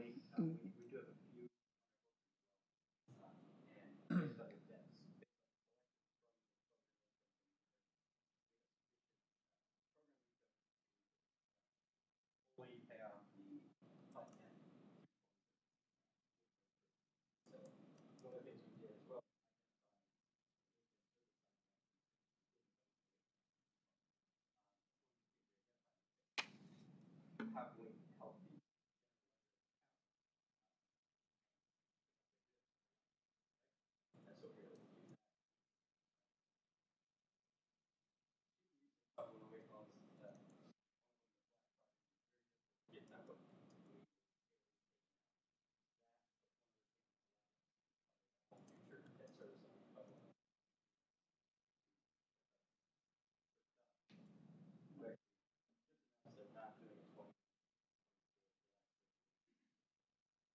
I hope the committee appreciates the thematic approach that we tend to use in putting orders together. So like you were mentioning, it's tangent. So we are looking as part of this year's audit plan at that. So they were being done during the same period of time because they're relevant, right?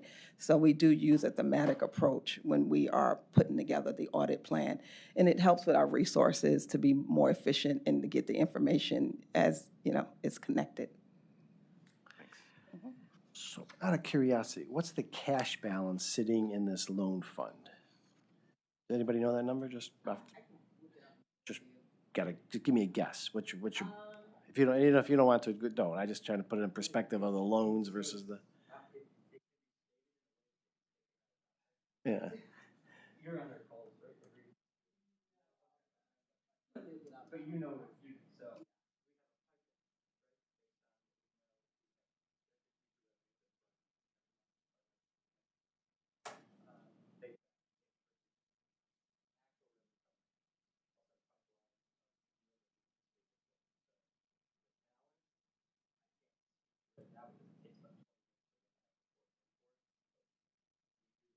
Now, one of the things we're doing with,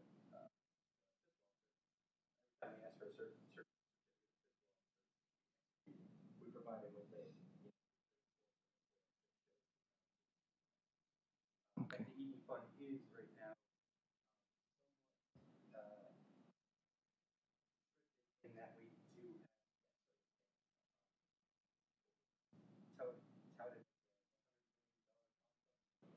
but it wasn't 100, it was just kind of issue the loan.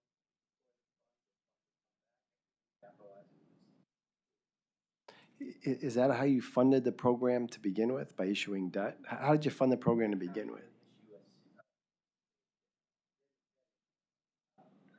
Many things, and 3 million was for it.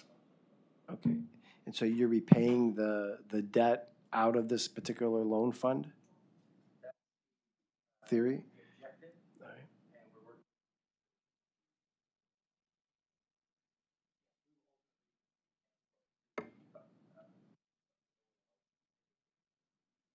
All right. Now I'm confused. So just to clarify, there was, in the day of County Executive Ed Fitzgerald, he had a plan for this economic development. They issued debt. It has now come for payment this year and next year of about 20 million, Paul.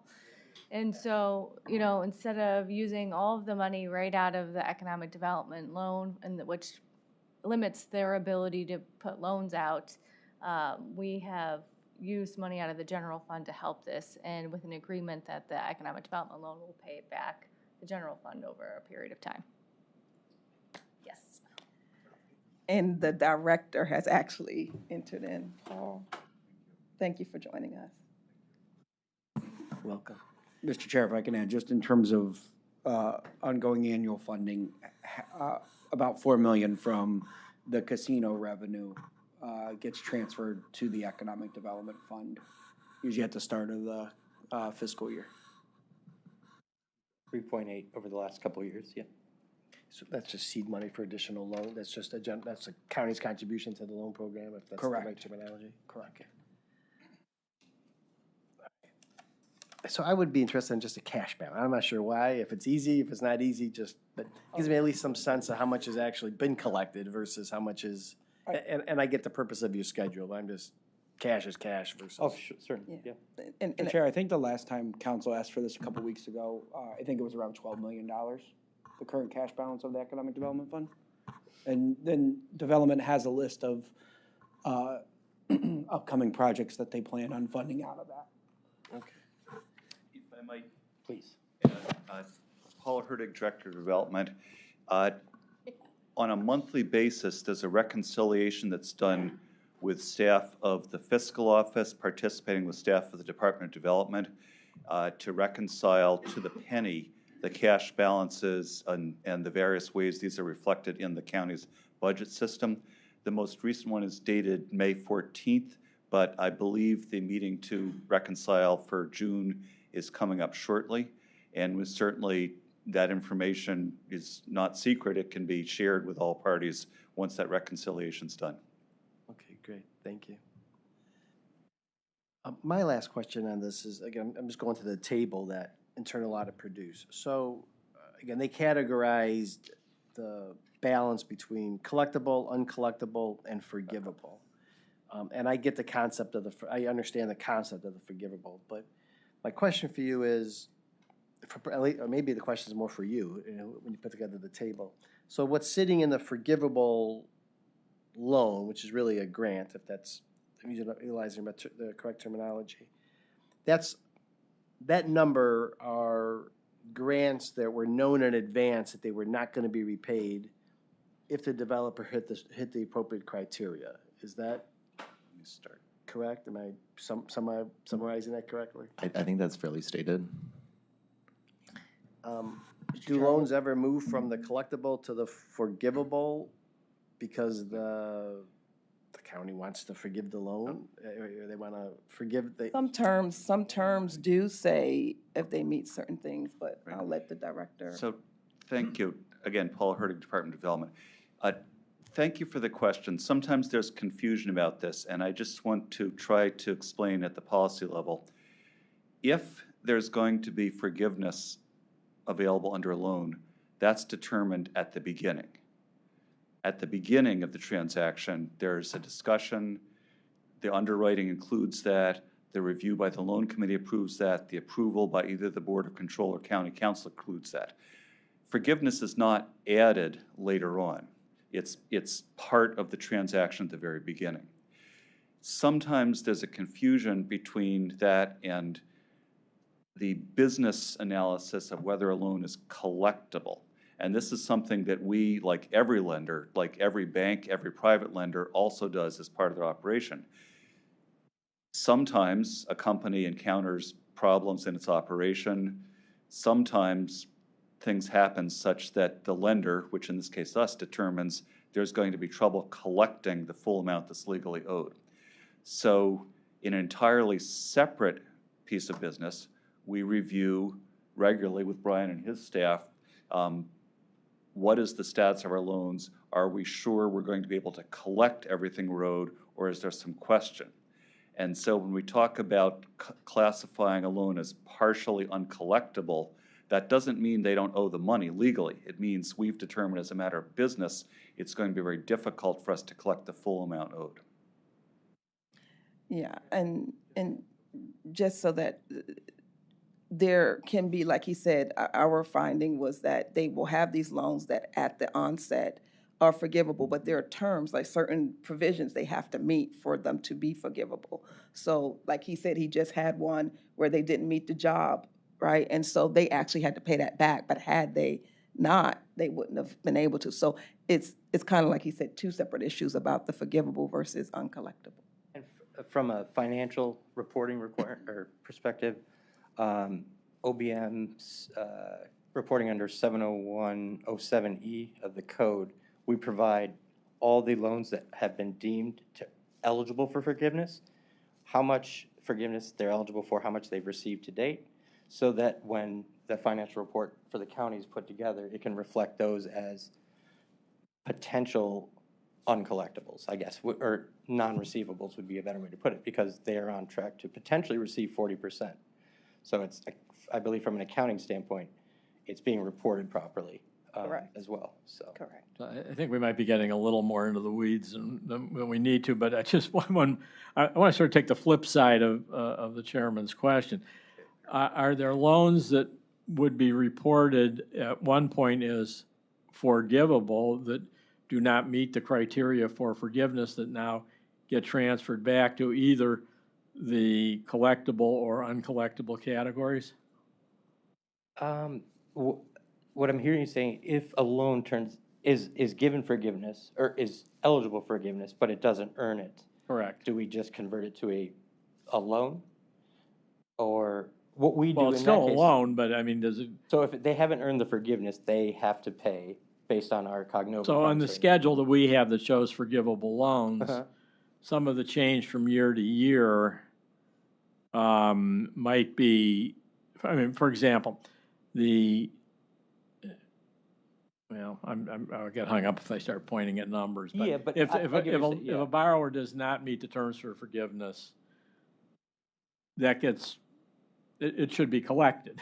It is, yes. And Okay. yes, and as long we use our best efforts to collect based on the remedies we And have. if it can't be collected, then it goes into the uncollectible. Exactly. But we also continue to report that forgivable loan on the forgivable loan breakout, so so that fiscal and OBM understand that it was forgivable, but they didn't earn any of it, so they can adjust their books to not discount 400,000. I think we're getting beyond the audit committee's responsibility. Yeah. And I think the reconciliation that the director Yes. talks about probably has all of that on it Correct. if anybody wanted to see it. Correct. Yep, and it's it's something we worked hard. We set up our reporting system to literally you could touch a button and our ACFR comes out. We set it up so all the data that needs to be collected is done so. And because of the issues of the past that were described at the beginning, it took a couple of years, but we're finally at a point where our balances reconcile with Infor's. There's any adjustments from prior years where, I mean, do you remember the first year we did this? Or, yeah. It was quite some time, and I estimated around 2022, 23 we'd be where we're at now. Whereas you look at the prior year adjustments, and it's a pretty blank column from reconciliation. So I have a question not related to the balances. So the loans that your department provides, are they to for-profit and nonprofit as long as there's job creation, or is it just for-profit? We lend to both for and not-for-profit, but we only loan to borrowers who have the capacity we demonstrate the capacity to repay us. We are participating lender, subordinate, so regardless of the tax status or whatever of the entity, we will entertain financing if. But the bottom line is it has to be job creation associated. Job with the creation project. is one of our more important, or economic impact is one of our more higher ROIs. We obviously want to get paid back, but that's why we're below market rate of interest. That's some incentive, but it's really to create the jobs. Job creation and retention, correct. So we monitor all, the date a new employee first started working in Cuyahoga County for all of our loans. So if they're to keep that. So primarily our ROI isn't just, getting paid back. That's something that we just enforce. The ROI is really just to help out our municipalities and create jobs. Again, we found that the department is doing what we would expect it to do to manage the portfolio and balancing it with the mission It is not a standard commercial lender. The goal is to spur economic development. It's a delicate balancing act, and they're doing a great job at trying to balance that. And so we were making recommendations for enhancements to ensure that we continue to be able to spur economic development through this unique program that we have in the county. Yeah, and honestly, in reflecting back on all this and the story that was told before, I just see this as a good continuation of improvements, starting from that first Inspector General report in 2012 to where we are today. As you've heard from the audit team, tremendous strides have been made, but we are not done improving. And we take feedback very seriously because we don't own this. We, like I said, we're fiduciary agents to the public and to Cuyahoga County government. Did you have one other? Yeah, Mr. Chair, I just wanted to correct, I gave incorrect loan balance. As of June 4th, it was 19.1 million, but that includes a number of loans that have been approved but not dispersed yet. Yes. All righty. Well, thank you very much, and great job on the continuous improvement that's taken place. Oh, thank you. I've been around for a long time. Oh, to so you know the history. It was a big problem back in the years when I started on the audit committee, so it was great to hear the results of the audit from the internal audit team. Thanks, and I said it in the beginning, they weren't here, but we have a great leadership team that's really helping drive the culture change and buying in too. Okay. We're not just doing this because you guys said so. We agree with a lot of things. We also had some disagreements, but at the end, I think we're all moving forward. Thank you so much. I appreciate you coming this morning. Okay, so let me just kind of bounce back a little bit on the agenda. So item H, the update on the current audit engagements and the ITGC assessment. Okay, so Josh, if you would walk them through we're so glad we get to spend some time on this. The audits that are currently in progress, if you just walk through the plan and where we are, and then I'll update them on the ITGC thereafter. All right, so just kind of running through the engagements as they're listed. Hotel Motel, that was released back in January. ITGC, Monica will talk about. Bank reconciliation process. We do have a couple of small findings that we've identified. There's some additional field work that we're going to perform on this engagement, so it'll delay the report issuance, but I don't think it'll be delayed too much, maybe a couple weeks. So I'm expecting around the end of July you guys will be seeing that. Just the result of my review.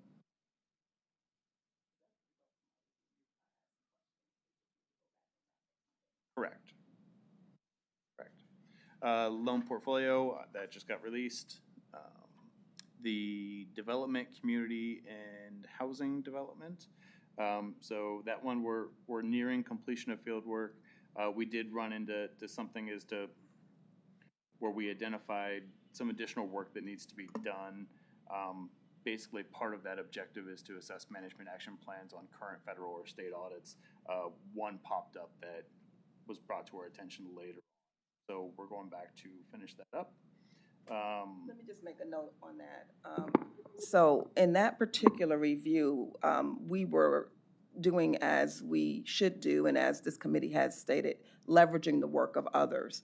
And so there are some audits that the federal states do from a monitoring perspective. We made inquiry as to those audits. Was surprised that there were none, but we subsequently learned after kind of doing our field work that there were audits. They just, from a terminology standpoint, did not understand what we were asking.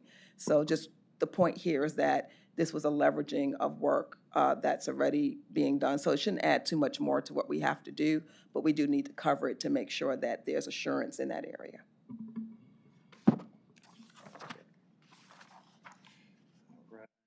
So that was the carryover audits from 2023. The 2024 plan, ethics, that was deferred. Jail operations deferred. Microfilm, we are in planning. We're close to having that audit program and having it scoped out. Justice Center information systems, and basically the rest of the 2024 plan has not been started. But they are on the calendar, and I believe by year end, we'll end up having just 2 carryovers. Yes.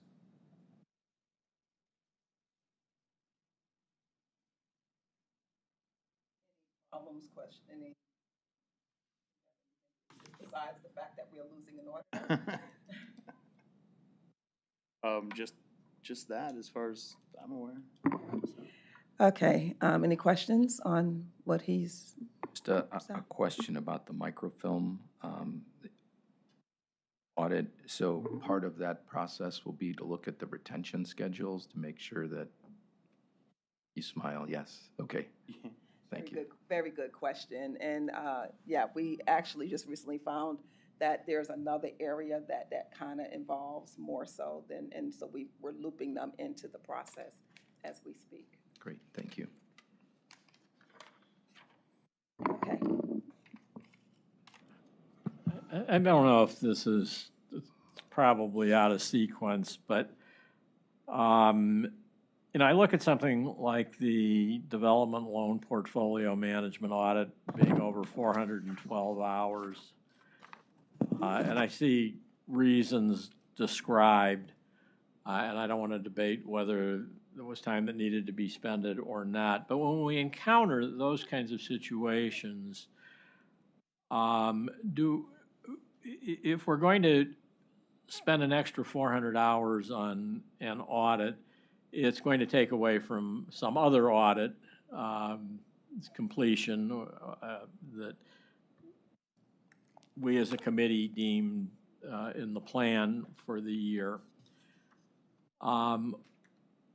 What is the consideration that's gone through the trade-off between expending the additional resources on an audit that's going badly versus not being able to spend the time on other approved audits?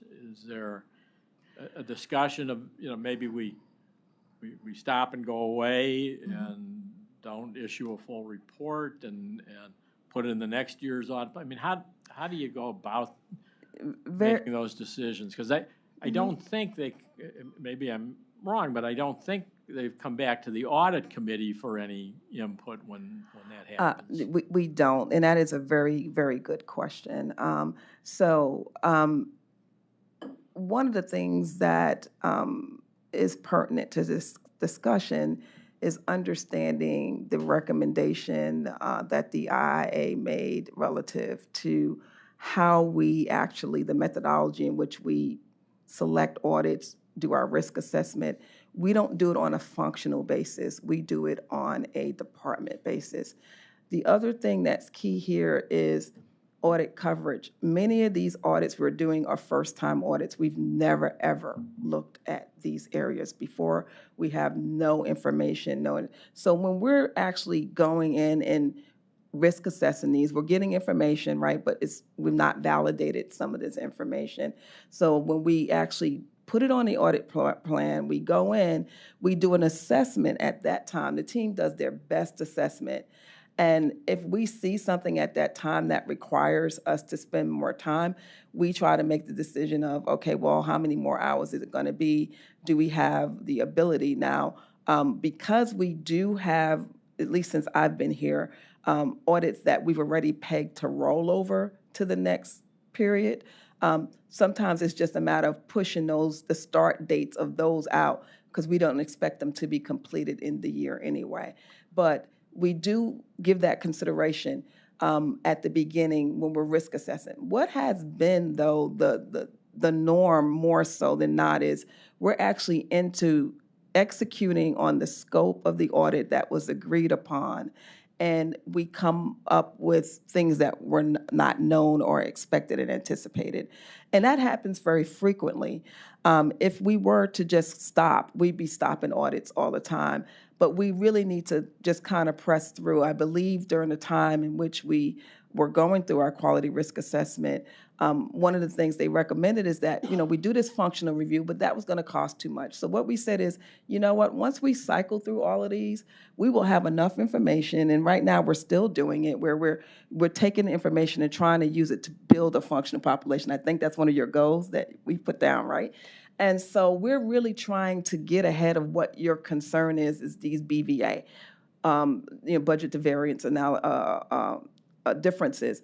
One of the things I will say is if you look at the KPIs, is BVA has been going down. And not only that, we also have had one audit, at least already, that has come underneath budget. So we're aware, we're working, and we are managing it, but it is on a case-by-case basis. And sometimes the holdup is not that it may just be extending it out, pushing out the time, not just always the budget hours. But yeah, until we actually have a good understanding of all these various unique and segmented, I always refer to the county as a conglomerate, right? They have a lot of dissimilar things happening here. And so we have to gain an understanding. We do look at it, but most of the time we're already in it and we just move forward with it. And it does sometimes result in some rollover of audits to the next year. Mm-hmm.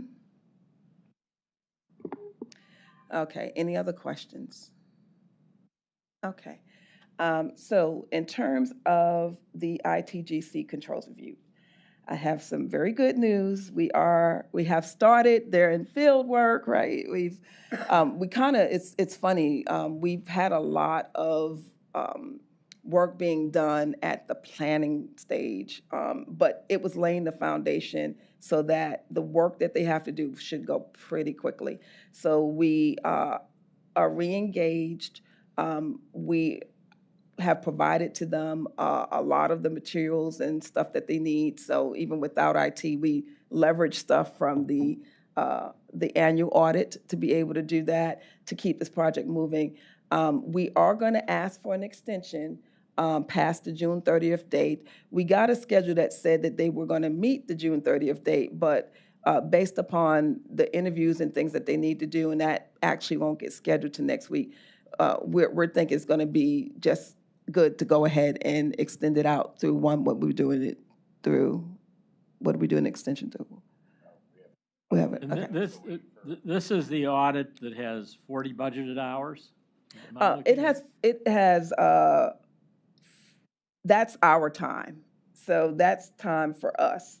That is not time for the audit. So remember, this is an external function here. So these hours represent. Is that a fixed budget for the external auditor, or? Yeah, it's a fixed contract. Yes, it's by dollars, not by hours. So there won't be an overrun of dollars? No, not at all. And the 40 hours is essentially oversight, and that should be sufficient? Correct, yes. And so, but just, we were estimating having that completed, definitely should be done by July. The bulk of it, like I said, we've done the significant portion of it, which is developing that roadmap, the risk inventory, the templative controls. So we've done a lot of that already with the vendor, and so now it's just them saying, okay, Cuyahoga County, what do you have in place? And so they're reviewing documents now, and they'll be doing their interviews when they set that up as needed with the IT team. So I'm thinking that this will be done certainly by the end of July. It should be done. Yeah, the new date they just gave us is 7/24. So they pushed it out a month. It was 6/24. Just belt and suspenders on the answer, where it says contract extension will most likely be required. That's time, not dollars. Correct. Okay, thank you. Time only. Yep, time only. So that's where we are with that. So they're giving us a projected report date of 7/24, which changed from 6/24. Any questions on that? Any additional questions? Okay. Okay. Okay. So you want to go to current and emerging risks? Okay, so current emerging risks. So this is an item that I added to the agenda when I came on board, and it's an area that I think adds a lot of value to the organization as the director for me to kind of keep my hand on the pulse of things. Here, I really want to be able to report some good news to you. So one of the things that you are probably aware of is that we've been advocating for, within the organization and you as a committee, the right to audit clause. And I am pleased to say that I have seen in contracts and resolutions that it says this award of money or this contract is subject to the funds are subject to audit by the AIG, the Office of Inspector General, excuse me, as well as internal audits. So just want to let you know that to me will help to mitigate our risk in the future, that we were able to go and get those documents and review as we will need them to review. So that's some great news. The one emerging risk in with me departing, I really wish I could tell you. I really wish I could say I don't have any other emerging risk.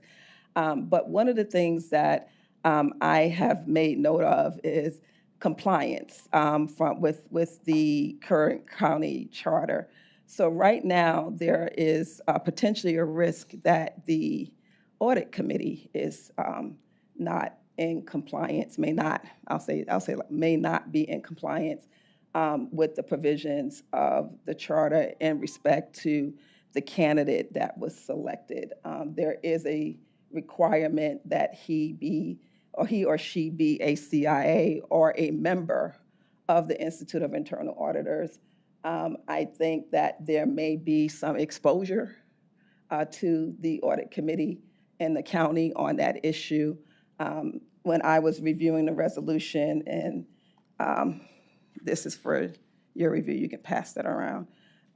What I noted is that there are certain specifics, and it did not seem that the candidate presented and confirmed meets those specific requirements. So I just wanted to present that to the committee for you to address as you deem appropriate, but I think there is significant exposure there for the county.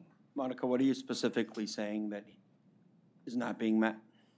So here it says that the Director of Internal Auditing shall be a certified internal auditor or member of the Institute of Internal Auditors or a similar successor organization. So since the IIA is still in existence, there is no similar successor organization. So any individual would need to either be a CIA or a member of the Institute of Internal Auditors. I'm not sure that the candidate that was presented is either of those. That's what I'm saying. Okay. And I would argue the other similar successor organization works for that, but we'll turn that over to legal to have them Absolutely, evaluate. just the risk area of exposure. I want to go back to this right to audit language. So is that in all contracts?